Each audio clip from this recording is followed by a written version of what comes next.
Vamos a comenzar el espacio de esta noche. Bueno, pues a nadie se le escapa que vivimos tiempos de zozobra, tiempos de tremenda dificultad, no solo en la salud, en la que afortunadamente parece que poco a poco, bueno, pues vamos dando los pasos que nos lleven a buen puerto, sino también en lo económico, el tan traído y tan llevado frente sanitario y frente económico. Una situación económica que hace que a muchos se les apague la luz del negocio, se les baje la persiana en algunos momentos para siempre. ¿Y cuántos daríamos prácticamente todo por una segunda oportunidad? Precisamente de la ley de segunda oportunidad. Vamos a hablar a continuación, lo vamos a hacer de la mano de profesionales del despacho Orejas Abogados, en la calle Asturias, número 30, primero derecha de Oviedo. Uno de los profesionales de este despacho, uno de sus abogados, se encuentra esta noche con nosotros, se lo presentamos y ya le saludamos. Javier Álvarez, abogado en Orejas Abogados. ¿Qué tal? Buenas noches. Muy buenas noches, Juan, ¿qué tal? Bien, bueno, vamos a expectante a ver qué es lo que nos puede contar de la ley de segunda oportunidad. Lo primero, vamos con definición. ¿Qué es y cómo podemos explicar la ley de segunda oportunidad? Bueno, pues la segunda oportunidad es ante todo un procedimiento muy sencillo, ¿no? Sí. Es un procedimiento legal que lo que busca es dulcificar un antiguo artículo, que es el artículo 1911, que lo que hacía es que las personas físicas, todos los que no son empresa, todo lo que no es una sociedad, pues tenía una responsabilidad ilimitada por sus deudas para toda su vida, ¿no? Sí.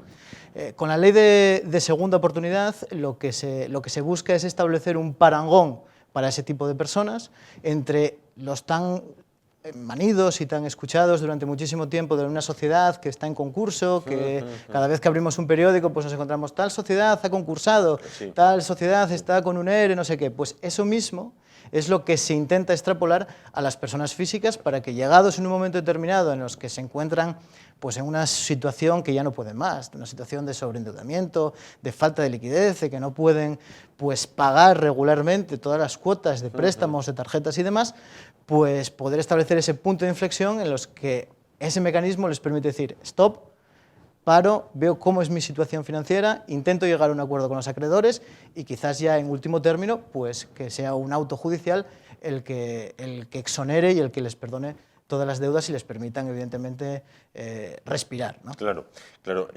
¿Quién puede acogerse a ella? Quiero decir, ¿hay un perfil determinado? ¿Bajo qué criterio se puede acoger una persona a esta ley? ¿Bajo qué criterio no? Esa es la gran pregunta, sí, que hace todos los clientes que llegan por primera vez, porque al final esto no es un mecanismo que es el típico que se pueda conocer todo el mundo, sí, sino claro, es un mecanismo relativamente moderno, sí, de hace poco tiempo, del año 2015 para ahora, y eso todo el mundo te lo dice. Entonces, nosotros desde el despacho, y yo particularmente, lo que digo es siempre lo mismo, es decir, lo que se necesita es tener deudas, evidentemente, y tener un patrimonio que no alcance para pagar esas deudas. Evidentemente, si tienes un patrimonio, tienes unos bienes suficientes para pagar la deuda, pues no es necesario acudir a un sistema de segunda oportunidad. Entonces, no hay un perfil predefinido, ¿no? Sí. Puede haber cualquiera, es decir, desde un autónomo, desde una persona que esté asalariada, desde alguien que esté desempleado. Precisamente esas personas son las que más dificultades tienen para llegar a fin de mes, para poder pagar todo, y realmente este mecanismo es lo que les permite, siempre pues cumpliendo con unos requisitos legales que son muy sencillos y que todo el común de los mortales pues lo vamos a tener. Claro. Y ¿cuántas veces se puede acoger uno a esta ley? Porque dices, sí, me arruiné una vez, me acojo a segunda oportunidad, pero... Bueno, la ley de segunda oportunidad te establece un mecanismo. Y ese mecanismo se divide, digamos, en dos partes. Una primera fase, que es una fase extrajudicial, en la que se nombraría un mediador, que lo nombraría ya fuese un notario o bien la Cámara de Comercio o el registro mercantil, dependiendo de si la persona que tiene las deudas es un empresario o es una persona física al uso. Y en eso, pues, en ese primer momento extrajudicial, lo que se busca es, oye, ponerse en contacto por medio de una persona neutral, que se ponga en contacto con los acreedores y que les diga, acreedor, yo conozco, soy el mediador, voy a intentar interceder para llegar a un acuerdo con vosotros en relación a una quita y una espera para poder pagar. Es decir, es como si tú y yo tenemos una deuda y tú a mí me debes 6.000 euros y llegamos a un acuerdo y decimos, mira, pues yo no te voy a pagar 6.000, te voy a pagar 3.000 y te los voy a pagar en 3 mensualidades, de 1.000, 1.000 y 1.000. Yo lo acepto y ahí está perfecto, ahí se acepta todo. Eso se puede hacer cada 5 años. Cada 5 años tú puedes intentar llegar a una mediación concursal. Si no se acepta y si no llega ese momento y ya tienes que pasar a un auto judicial, ya tienes que entrar a una sede judicial para poder conseguir la exoneración, ese auto de exoneración te permite que dentro de 10 años puedas hacerlo. Hay una duración de 10 años. Claro, pero incidiendo en el ejemplo, hipotético que me ponía, vamos a ver, yo le debo, por ejemplo, a usted, Javier, 6.000 euros. Y mira, no tengo, Javier, te voy a poder pagar 3 en 1.000, 1.000 y 1.000. Efectivamente. Vale. Y tú dices, venga, 1.000, 1.000 y 1.000, pero 6.000. Tiene 6.000, quiero 6.000. ¿Qué ocurre entonces? Cuando te encuentras con eso, con que el acreedor realmente no acepta ningún tipo de acuerdo, que los hay, que hay esa posibilidad, aunque incluso a veces, no solamente desde el punto de vista del acreedor, sino desde el punto de vista del propio deudor, que dice, mira, yo no te puedo dar 6.000, yo te puedo dar 1.000 solo.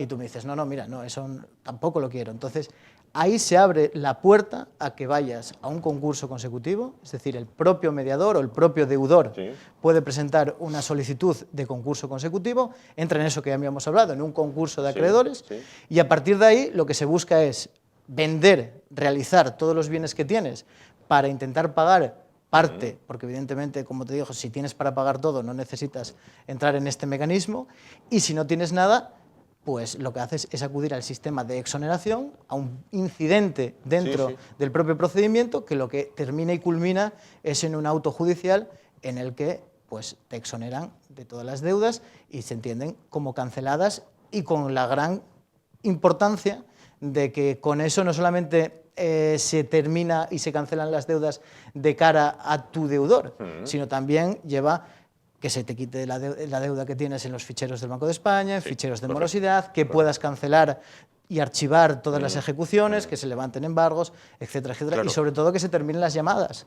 Que los clientes que vienen, una de las cosas que más les molesta es las interminables llamadas de empresas de recobro, diciendo paga, ¿no? Claro, que es un calvario, ¿no? Es un calvario. Claro. Pero adelanto la pregunta, que la tenía para el final. ¿Y quién paga lo que debíamos a la persona a la que se lo debía? Mira, esa es una mentalidad que debe cambiar con la segunda oportunidad. Aquí no es una cuestión de pagar o no pagar. Es decir, aquí la ley de segunda oportunidad lo que permite es que el deudor, la persona a la que debes, no te pueda exigir el pago. Es decir, es un principio de no exigibilidad. Es un mecanismo que establece la ley, absolutamente legal, en el cual que si cumples los requisitos, es decir, no hay una necesidad de satisfacer. Realmente lo que se busca va más allá de una relación entre tú y yo, interpartes, sino busca una paz social. Lo que está claro es que la persona que llega al despacho, que llega que ya no puede más, que llega con embargos, que llega de una manera totalmente asfixiada, que no tiene, totalmente, que son todo llamadas, demandas, él lo único que busca es intentar respirar. ¿Y qué pasa? ¿Qué va a hacer esa persona? Esa persona nunca puede ni trabajar, ni hacer nada, y todo lo que haga, ¿qué va a hacer? Pues va a hacer toda economía sumergida. Entonces, digamos que el objetivo de la ley es volver a aflorar a personas que están en un pozo. Entonces, sí que es verdad que al deudor no se le paga, pero realmente también hay que buscar una función social que tiene la ley. ¿Contemplaría o contempla la ley que una vez se recupera esa persona y vuelve a tener un capital, tenga que pagar a quien le debía, o aquello ya...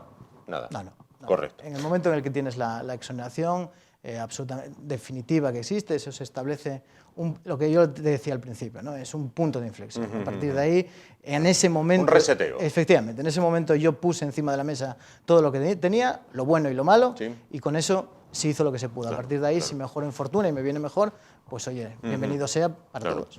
¿Cuánto se demora en el tiempo la aplicación de la misma? Es decir, una persona que llega ahogada al despacho, ¿cuánto tiempo hasta que se resuelve y puede volver a empezar? Pues mira, eso también depende muchísimo de esas dos partes que yo te digo, ¿no? Es decir, si se consigue resolver por medio de ese acuerdo extrajudicial de pagos, por esa vía extrajudicial, pues simplemente, pues estaríamos hablando de unos 2-3 meses a lo sumo. Alcanzarías ese acuerdo, pagarías la cuota final que se estableciera y listo. Después, si no se llega a ese acuerdo y tenemos que acudir ya a los tribunales para intentar encontrar esa tutela, pues también va a depender de si no tienes nada.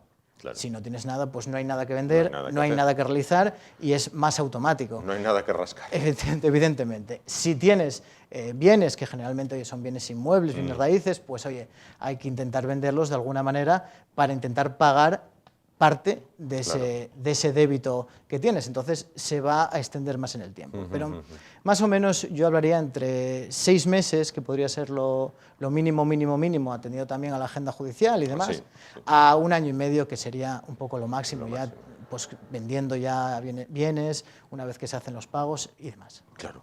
¿Hay un porcentaje de éxito elevado en estos casos? No, el porcentaje yo diría que es del 100%. Y te digo por qué que es del 100%, porque esto no es un juicio, no es un pleito en el que tú vayas a demandar a una parte contraria ni demás. Es decir, aquí es un procedimiento cuasi administrativo, por así decir, en el que si cumples con unos requisitos legales que además son muy sencillos, que es haber intentado ese acuerdo extrajudicial de pagos que hemos hablado, que es condición previa para poder estar en el concurso y solicitar la exoneración, no tener antecedentes penales, pero antecedentes penales únicamente por delitos económicos, delitos, un hurto, daños patrimoniales, robos, y sobre todo y que el concurso pues que no sea declarado culpable, es decir, que una vez que se entra en concurso, que ve tu situación patrimonial, el juez, el administrador concursal, pues no haya visto ninguna alteración en el sentido de que se haya vendido, donado bienes con anterioridad, alguna cosa que cierta de un tufillo raro de tal. Pero es lo que te digo, yo te digo, del común de los mortales, lo que nosotros conocemos como la gente que viene al despacho, que tiene un problema, pues es un 100% de fiabilidad porque cumplen los requisitos sin ningún problema. Claro, entiendo que el primer paso o paso previo para iniciar todo esto, acudir al despacho, por ejemplo, al de ustedes, en la calle Asturias 30, primero derecha, en Orejas Abogados, e informarse, es decir, oye, pasa esto, ¿es tramitable o qué puedo hacer? Eso es evidente, es decir, hay que ponerse primero en manos de buenos profesionales, como en este caso vamos a echarnos flores, como somos nosotros,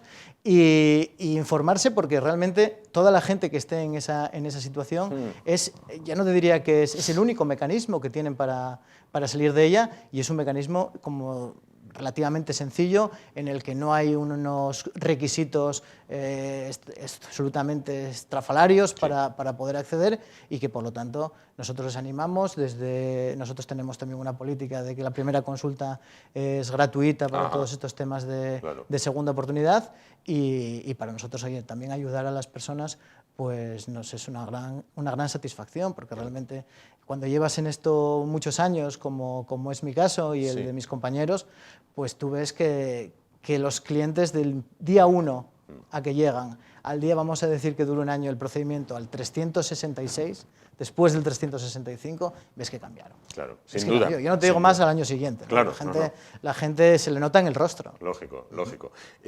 Vamos con algún caso práctico que quizás sea bueno, pues tremendamente explicativo después de ver la teoría. Vamos con la práctica, ¿no? Pues mira, yo de casos prácticos te podría decir innumerables de ellos, ¿no? Pero así que me vengan a la mente, cada uno parece que siempre tenemos cierta añoranza, cierta ternura al primero que tienes. Y yo lo tuve justamente cuando empezó, que es una pareja que vinieron de República Dominicana, que ya estaban aquí afincados y además eran nacionales españoles, que habían venido y habían comprado, yo me acuerdo siempre, un tercero sin ascensor por 1 millonada, aquí en Oviedo. 1 millonada de dinero habían comprado, les había costado ese piso. Tuvieron 2 hijos aquí, los 2 trabajaban de camareros y lo compraron en el momento del mayor boom del ladrillo. ¿Qué pasó? Que fue cuando bajó el boom inmobiliario, la burbuja estalló y se encontraron con una casa que no valía nada, con que ellos habían sido despedidos y no tenían más allá de una ayuda del Principado, y se encontraron también con que ya empezó el banco a intentar una ejecución hipotecaria, un desahucio, un aviso de desahucio y demás, ¿no? Llegados a ese punto, nosotros lo que se hizo desde el despacho pues fue instarles un procedimiento de segunda oportunidad, porque nosotros teníamos muy claro que si acudían a la vía ordinaria, a la ejecución hipotecaria en aquel momento, iban a perder el piso y además les iba a quedar un pico. Iban a tener que pagar porque ese piso iba a subastarse muy por debajo del valor de deuda que tenían. Con la segunda oportunidad permitimos detener esa ejecución, permitimos entregar el piso en dación en pago, porque realmente luego en esos momentos, en ese procedimiento, también los acreedores son más permeables a una negociación y después pudieron, lo que te dije yo, al día siguiente pudieron empezar su vida, pudieron estar, si es verdad, sin casa, accedieron a un alquiler social, pero sin nada de deuda, empezaron de cero, empezaron a trabajar y estaban tremendamente agradecidos. Claro. Que yo me he encontrado después con otra gente que acude a la segunda oportunidad ya después de todo aquello, es decir, después de haber perdido el piso y cuando encima les están reclamando a avalistas, a otras personas, esas cantidades, ¿no? Sí. Eso como primer ejemplo, ¿había otros? Hay muchos más, porque realmente la casuística es tremenda y el día a día, pues cada día hay cada día una cosa nueva. Realmente lo que más le preocupa a la gente, pues es su vivienda. Claro. Es decir, te preguntan y te dicen, ¿qué va a pasar con mi vivienda? Yo estoy asalariado, cobro 1.500, 1.700, 2.000 euros, tengo deuda, no me alcanza a pagar las cuotas que yo tengo de diferentes tarjetas, diferentes préstamos y demás, pero ¿qué pasa con mi vivienda? Pues la vivienda es un bien que es compatible con la exoneración, siempre y cuando el valor de la deuda hipotecaria, es decir, lo que tienes que pagar al banco, sea muy superior al valor de venta del activo, porque al final eso no satisface a nadie, porque si tienes una deuda de 180.000 euros y el piso vale 100, pues no la satisfaces ni el propio banco que te dio la hipoteca, ¿no? Y después, otro también de bienes que son compatibles con la exoneración son lo que se llaman de bienes que son necesarios para la actividad, bienes que están afectos como dice el Código Civil, al arte u oficio de Si las trabajas personas. con ello, vamos. Efectivamente. Yo te comentaba al inicio y fuera de cámaras que un tema muy gratificante que se tuvo en el despacho pues fue el de un panadero que había heredado el negocio familiar, habían sido panaderos su padre y su abuelo, había heredado un obrador y se encontró con una situación en la que llegaron al despacho él y la mujer que era absolutamente desgarradora. Es decir, ellos habían tenido una deuda generada sobre todo por una enfermedad que había tenido ella, ellos eran padres de dos hijos menores y todavía con la mala suerte de que tuvieron que hacerse cargo de una hija, de una sobrina que había quedado huérfana. Entonces, tú cuando llegas en esa situación, yo les explico un poco como estoy hablando contigo y me gusta decirles eso del día 366, es decir, ¿qué va a pasar al día siguiente, ¿no? Y entonces, claro, tú le dices a esta persona, sí, tú te vas a quedar, tienes que intentar realizar los bienes, se te va a perdonar toda la parte que no se cubra con la venta de los bienes y te vas a quedar sin deuda. Pero claro, me decía, mira, es que yo tengo 50 años, yo llevo desde los 10 trabajando en el obrador. Claro, ¿qué va a ser de mí? Y además tengo a mi cargo 3 hijos. Claro. ¿Qué me pasa? Entonces, conseguimos ir al juzgado, conseguimos defender la idea y la tesis de que con el Código Civil, que el Código Civil establece que son bienes inembargables precisamente esos, los que se dedican a arte o oficio, y conseguimos la exoneración de todo el pasivo que tenían y el mantenimiento del obrador y de las 2 furgonetas, y la verdad es que fue algo que totalmente, lo que te digo, totalmente gratificante.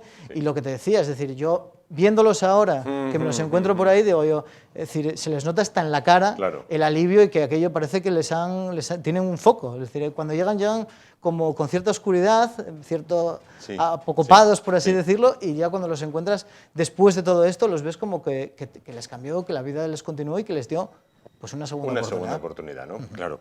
Pues Javier Álvarez, abogado en Orejas Abogados en la calle Asturias 30, primero derecha de Oviedo. Muchísimas gracias por estar con nosotros y explicarnos. El gusto es mío. Explicarnos, bueno, pues muy pormenorizadamente, además muy bien, en qué consiste esta ley de segunda oportunidad que puede, bueno, pues devolver la esperanza para que una persona vuelva a empezar, vuelva a emprender en este caso. Muchísimas gracias. Nada, a vosotros. Gracias.